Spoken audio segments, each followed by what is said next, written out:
ভাড়াতে গুন্ডা যে আমার মা গো, কোথাকার গুন্ডা জানি না আমি মা গো। দিয়ে আজকে বাড়িতে আজকে তো কিছু ঝামেলা করে না, আজকে বাড়িতে বসেছিল চুপ করে বসে আছে। অমনি ঘিরা করে 5টা হায়ার নিয়ে এসে, দুটো ছেলেতে, দুটো বড় ভাই, দুটো ছেলে এসে একবারে হাঁসুয়ালি কুচি কুচি করে আমাদের এগুতে দিলে চুটিয়ে মা গো।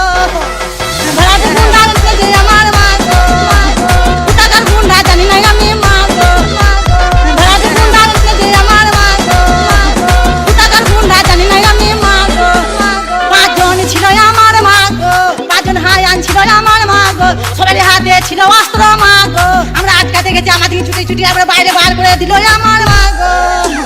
ভাড়াতে গুন্ডা যে আমার মা গো, কোথাকার গুন্ডা জানি না আমি মা গো। ভাড়াতে গুন্ডা যে আমার মা গো, কোথাকার গুন্ডা জানি না আমি মা গো। আম পক পক জাম পক পক পেয়ারা পেকেছে, রোস্টারদের মায়ের গানে শেল ঢুকেছে। ওগুলোর বিসি বিসি টিপি ধরেছে, পাউরুটি মিষ্টির সঙ্গে সঙ্গে পিয়ারটা খাইয়ে দিয়েছে। তখন মাথায় মাথায় বাড়ি বাড়ি দিয়ে লাশটা ফেলে রেখে চলে গেছে ওরা, লাশটা ফেলে রেখে চলে গেছে ওরা ভোর 4টের সময়। পূর্ব বর্ধমানের কেতু গ্রামে জামাইয়ের সঙ্গে পালালো শাশুড়ি। শ্বশুর বাড়িতেই থাকতো জামাই, তার শাশুড়ির সঙ্গে ঘনিষ্ঠ সম্পর্ক তৈরি হয়। ধন্যবাদ। একবারে হাঁসুয়ালি কুচি কুচি করে আমাদের এগুতে দিলে চুটিয়ে মা গো।